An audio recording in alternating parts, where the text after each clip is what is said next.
अस्सलाम वालेकुम रहमतुल्लाह। साथियों, मैं उम्मीद करता हूँ कि आप सबकी प्रिपरेशन बहुत ही अच्छी तरह चल रही होगी और आप सबका बहुत ही ज़्यादा इंतज़ार था इस वीडियो के लिए कि जो गज़लें हैं उसके बारे में वीडियो बनाइए।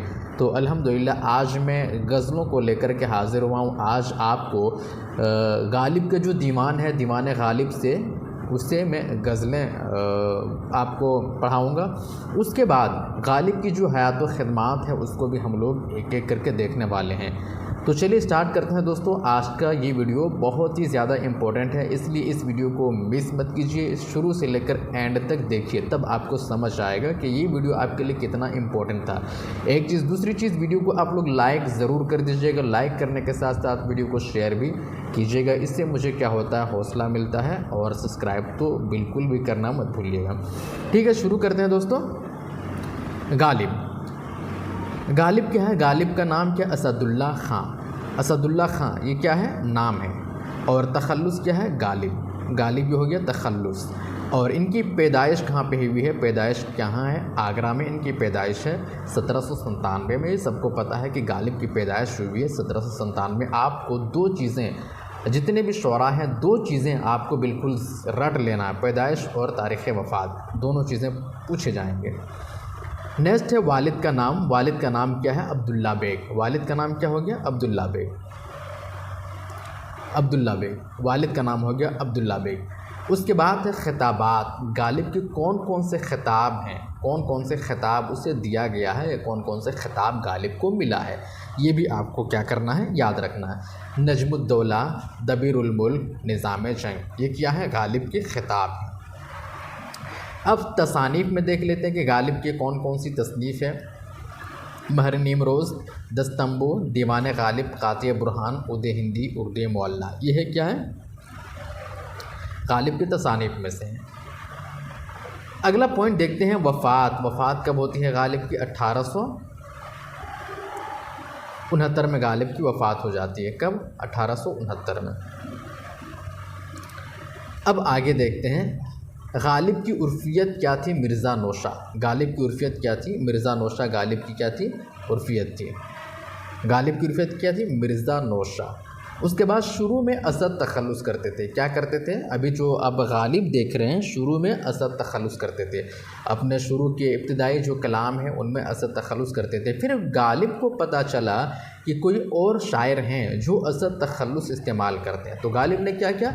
अपने आप को उससे अलग करने के लिए, अपने आप को उससे मुमताज़ करने के लिए गालिब तखल्लुस इस्तेमाल करना शुरू कर दिया, ताकि पहचान में आए कि मैं गालिब हूँ और वो अलग हैं। असद जो है वो दोनों एक नहीं है, बल्कि दोनों अलग अलग हैं। इसलिए इन्होंने गालिब इस्तेमाल करना शुरू कर दिया तखल्लुस।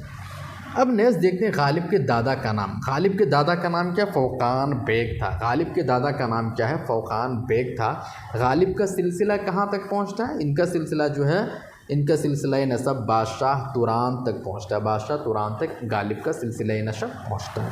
ठीक है दोस्तों, आप लोग उर्दू चैनल जो भी हैं उसको ज़रूर सपोर्ट कीजिए। एक भी उर्दू ऐसा चैनल नहीं है जिनका सब्सक्राइबर 800, 900 या 1 मिलियन तक हो। उसके बाद आप दूसरे चैनल्स को देखिए, हज़ारों ऐसे चैनल हैं जो मिलियन में आपको सब्सक्राइबर देख लेंगे। तो इसी वजह से है, यही रीज़न है कि उर्दू वालों का सब्सक्राइबर नहीं होता है, इनका कोई सपोर्ट करने वाला नहीं होता है। इसी वजह से ये अच्छे कंटेंट और अच्छी तरह से प्रिपरेशन नहीं करा पाते हैं और आप लोग यूट्यूब में उर्दू कंटेंट तलाशते रह जाते हैं। आपको सपोर्ट करना पड़ेगा, आपको समझना पड़ेगा कि जब तक हम किसी को अच्छा से सपोर्ट नहीं करेंगे, वो अच्छा से अपना समय कंटेंट बनाने में, कंटेंट क्रिएट करने में दे ही नहीं सकता है। और जब तक अच्छा कंटेंट क्रिएट नहीं करेगा, वैलिड कंटेंट क्रिएट नहीं करेगा, तो फिर आपको अच्छा कैसे पढ़ाएंगे। तो इसीलिए आप लोग जो भी उर्दू चैनल हैं, बराए मेहरबानी आपसे अपील है कि उसको आप लोग सपोर्ट भी कीजिए, उसका मेंबरशिप भी लीजिए और उसको सब्सक्राइब भी कीजिए, दूसरों तक पहुंचाइए और जो वो काम कर रहे हैं उसको ज़रा सराहिए। तो क्या होगा, इससे उर्दू को ज़्यादा फ़रोग़ मिलेगा। यही रीज़न है कि सरकार उर्दू को बंद करने में तुले हुए हैं कि उर्दू लैंग्वेज को जो प्रमोट करते हैं उसको कम करने लगे हैं। तो चलिए स्टार्ट करते हैं दोस्तों। उम्मीद है कि इन बातों का ख्याल आप लोग करेंगे। गालिब का सिलसिला नसब बादशाह तुरान तक पहुँचता है।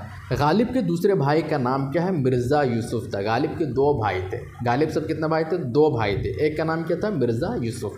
ठीक है। अगला पॉइंट है 1801 में गालिब के वालिद का इंतकाल हो गया था। कब हो गया था गालिब के वालिद का इंतकाल? 1801 में। जब गालिब की उम्र कितनी थी? 4 साल की थी। 4 साल की थी तब गालिब के वालिद का इंतकाल हो गया था। ये पॉइंट याद रखने वाला है, इसको याद रखिएगा। ठीक है।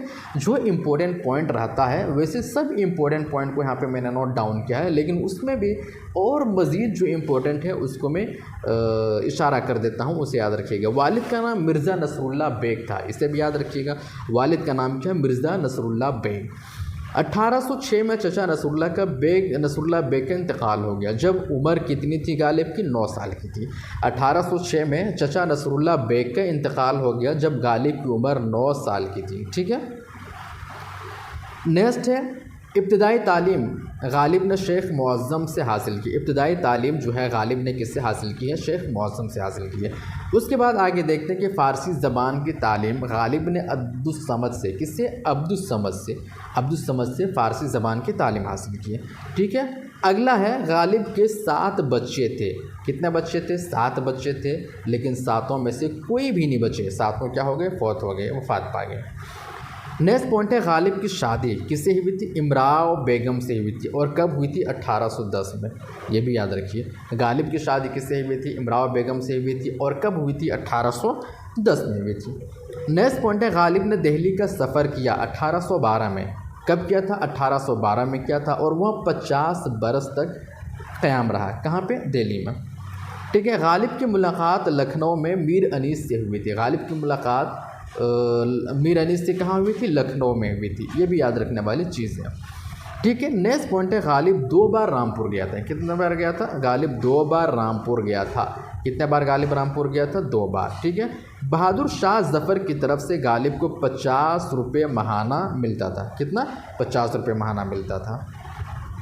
उसके बाद अंग्रेज़ी हुकूमत से गालिब को 700 रुपये मिलता था। अंग्रेज़ी हुकूमत से गालिब को कितना मिलता था? 700 रुपये। गालिब को जुआ और शतरंज खेलने की आदत थी। क्या? जुआ और शतरंज खेलने की आदत थी। किसको? गालिब को। ये था दोस्तों गालिब का। ये सब क्या है? इम्पोर्टेंट पार्ट हैं, इम्पोर्टेंट नुक्ते हैं जो एग्ज़ाम में अक्सर दोहराया जाता है। नेक्स्ट है जुआ खेलने की जुर्म में गालिब 2 बार जेल गए। यह ज़रूरत नहीं है, जुर्म है। जुआ खेलने के जुर्म में गालिब 2 बार जेल गए। ठीक है। गालिब ने 11 बरस की उम्र में शायरी शुरू की। कितने बरस की उम्र में शुरू कर दी थी शायरी? 11 बरस की उम्र में। गालिब ने अपनी शायरी की इब्तिदा फ़ारसी शायर बेदल के तर्ज पर शुरू की। गालिब ने अपनी शायरी की इब्तिदा फ़ारसी शायर बेदल की तर्ज पर शुरू की। ये भी याद रखने वाला पॉइंट है। गालिब को उर्दू कलाम से ज़्यादा फ़ारसी कलाम पसंद था। गालिब को उर्दू कलाम से ज़्यादा फ़ारसी कलाम पसंद था। ठीक है। मौलवी फ़ज़ल हक गालिब के खालिस दोस्त थे। क्या है? मौलवी फ़ज़ल हक गालिब के खालिस दोस्त थे। नेक्स्ट है गालिब की ज़िंदगी में 2 अदबी मारके हुए। एक कलकत्ता में हुआ और दूसरा कहाँ पे हुआ? रामपुर में। एक कलकत्ता और दूसरा रामपुर। ठीक है। नेक्स्ट है गालिब ने रामपुर को अपने खतूत में दारुस्सुरूर के नाम से याद किया है। किस नाम से? गालिब ने रामपुर को अपने खतूत में दारुस्सुरूर के नाम से क्या किया? याद किया है। ठीक है। अगला पॉइंट है वालिद के इंतकाल के बाद चचा ने गालिब की परवरिश की। वालिद के इंतकाल के बाद चचा ने गालिब की परवरिश की थी। किसने? चचा ने। ठीक है। नेक्स्ट है गालिब की उम्र जब 9 बरस की थी तो चचा का इंतकाल हो गया। और वालिद का इंतकाल कब हुआ था? कितने बरस थी उम्र उस वक्त गालिब की? 4। और जब चचा का इंतकाल हुआ तो उस वक्त कितनी उम्र थी? 9। ठीक है। ज़ौक़ के इंतकाल के बाद गालिब बहादुर शाह के ज़फ़र के उस्ताद मुक़र्रर हुए। ज़ौक़ का जब इंतकाल हो गया तो बहादुर शाह ज़फ़र किसको उस्ताद बनाया? गालिब को। इनकी तसनीफ़ महरनीम रोज़ मुग़ल ख़ानदान की तारीख़ है जो फ़ारसी में लिखी गई है। महरनीम रोज़ किस में लिखी गई है? फ़ारसी ज़बान में। ठीक है। दस्तंबू फ़ारसी रोज़ नामचा है जिसमें 1857 के वाक़यात हैं। ये सब इंपॉर्टेंट पॉइंट है। दस्तंबू क्या? फ़ारसी रोज़ नामचा है जिसमें 1857 के वाक़यात हैं। ठीक है। अब नेक्स्ट पॉइंट देखते हैं। दीवान गालिब 1861 में शाये हुई। कब शाये हुई? 1861 में। दीवान गालिब 1861 में शाये हुई है। अगला पॉइंट है गालिब की उर्दू खतूत का पहला मजमुआ क्या? ऊद हिंदी। गालिब की उर्दू खतूत का पहला मजमुआ जो है ये भी पूछा जाता है, उदय हिंदी है। गालिब के दूसरा खतूत का जो मजमुआ है वह है क्या, उर्दू मुअल्ला, ये उर्दू मुअल्ला। नेक्स्ट, गालिब ने तकरीबन 1850 के बाद उर्दू में मकतूब निगारी का आगाज़ किया था। कब किया था? 1850 के बाद उर्दू में मकतूब निगारी का आगाज़ किया था, ये भी इम्पोर्टेंट है। नेक्स्ट है, गालिब का खिताब करने का अंदाज़ गैर रस्मी है। गालिब का जो अंदाज़ है खिताब करने का वो गैर रस्मी है। गालिब अपनी शायरी में मुश्किल पसंद थे, इस बात के कायल गालिब खुद थे। ठीक है, अब आगे देखते हैं गालिब के बारे में मुख्तलिफ़ आरा व ख़यालात। गालिब के बारे में मुख्तलिफ़ आरा व ख़यालात, गालिब के बारे में किसकी क्या राय है? हिमान ज़रीफ़, हिमान ज़रीफ़ ये किसने कहा है? हाली ने कहा। हिमान ज़रीफ़ कहने वाला कौन है? हाली। निशात का शायर, निशात का शायर किसने कहा? मुमताज़ हुसैन। निशात का शायर किसने कहा? मुमताज़ हुसैन। पहला फ़लसफ़ी शायर, ये किसने कहा? पहला फ़लसफ़ी शायर यूसुफ़ खां, यूसुफ़ हुसैन खां, यूसुफ़ हुसैन खां, यूसुफ़ हुसैन खां ने कहा पहला फ़लसफ़ी शायर। ठीक है। दीवान गालिब हर मिसरा तार रुबाब नज़र आता है। दीवान गालिब का हर मिसरा तारुबाब नज़र आता है, तार रुबाब नज़र आता है। अब्दुर्रहमान बिश्नौरी। गालिब के कलाम को जलवे सदरंग कहा है किसने? सुरूर ने कहा है। तो ये है क्या दोस्तों, ये था गालिब के ताल्लुक़ से आरा व ख़यालात। गालिब के तसर्रुफ़ से गज़ल की तासीर और तकदीर बन गई, ये किसने कहा? रशीद अहमद सिद्दीक़ी ने कहा। गालिब के तसर्रुफ़ से गज़ल की तासीर और तकदीर बन गई, रशीद अहमद सिद्दीक़ी ने। मिर्ज़ा गालिब के लिए शायरी मौसीक़ी और मौसीक़ी शायरी है, ये किसने कहा? अब्दुर्रहमान बिजनौरी ने कहा। दोस्तों ये था गालिब की हयात व ख़िदमत और गालिब के ताल्लुक़ से अहम अहम नुक्ता। दोस्तों जो भी चीज़ें हैं, जो अहम अहम पॉइंट है, बिल्कुल टू द पॉइंट मैं पढ़ाता हूँ। एक भी चीज़ लायानी फालतू की बातें नहीं होती और बक बक करने के हैं कोई जगह नहीं है, बिल्कुल टू द पॉइंट हर चीज़ को एग्ज़ाम पॉइंट के हवाले से मैं बिल्कुल पढ़ाता हूँ, ताकि आप जब ये वीडियो देखें तो आपको लगे कि मैं कुछ पढ़ रहा हूँ और मैं इससे कुछ सीख रहा हूँ। तो इसी चीज़ को मद्देनज़र रखते हुए मैं हमेशा क्लास लेता हूँ। तो इसीलिए मैं आपसे बार बार रिक्वेस्ट करता हूँ कि चैनल को ज़रूर सपोर्ट कीजिए, मेरे चैनल को सपोर्ट कीजिए और सब्सक्राइब कीजिए और वीडियो को दूसरों तक। अब हम लोग पढ़ने वाले हैं दीवाने गालिब से। दीवाने गालिब से रदीफ़ अलीफ़ से 3 गज़ल हमें पढ़ना है। तो तीनों गज़ल को देखते हैं क्या है तीनों गज़ल। एक तो है नक्श फ़रियादी, जो कि बहुत ही मशहूर गज़ल है। नक्श फ़रियादी क्या है? नक्श फ़रियादी, नक्श फ़रियादी है किसकी शौक़े तहरीर का, कागज़ी है पैरहन हर पे करे तस्वीर का। नक्श, नक्श का मतलब होता है लिखना, नक्श करना, लिखा हुआ। फ़रियादी, फ़रियाद करने वाला। शौक़े तहरीर, तहरीर का अंदाज़ जो होता है शौक़े तहरीर का। कागज़ी यानी कागज़ की जो चीज़ें होती है, कागज़, वो कागज़ है। और पैरहन, लिबास को पैरहन कहते हैं, पे करे तस्वीर का, और तस्वीर तो पता है। तो नक्श फ़रियादी है किसकी शौक़े तहरीर का, कागज़ी है पैरहन हर पे करे तस्वीर का। कावे कावे सख्त जानी हाय तन्हाई न पूछ, सुबह करना शाम का लाना है जो वे शेर का। जज्बे बेख्तियार शौक़ देखा चाहिए, सीने शमशीर से बाहर है दम शमशीर का। आगही दाम शुनीदन जिस कदर चाहिए बुझाइए, मुद्दा उनका है अपने आलम तकरीर का। तो दोस्तों अगर ये वीडियो अगर आपको अलग से चाहिए तशरीह के साथ तो आप लोग कमेंट कीजिएगा, मैं इसको तशरीह के साथ और ख़ुलासे के साथ मैं इस वीडियो को बनाऊँगा। अब बस आप लोग कमेंट कर दीजिए।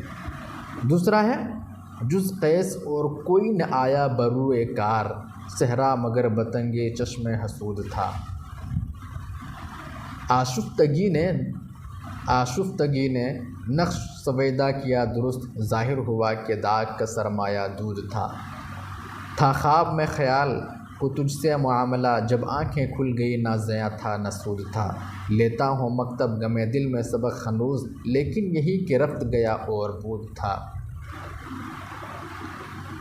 ढांपना कफन ने दाग उयूब बरहंगी में, वरना हर लिबास में नंगे वजूद था।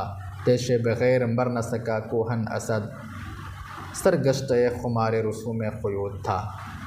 अब दीवाने गालिब का ये या से है, एक सद जलवे रूबरू है जो मिज़गा उठाइए। सद जलवे रूबरू है जो मिज़गा, मिज़गा कहते हैं पलकों का जो कतार है उसको मिज़गा कहते हैं। ताकत कहाँ के दीद का एहसान उठाइए, है संग पर बरातमाश जुनून इश्क यानी हुनूर से मिन्नत तिफला उठाइए।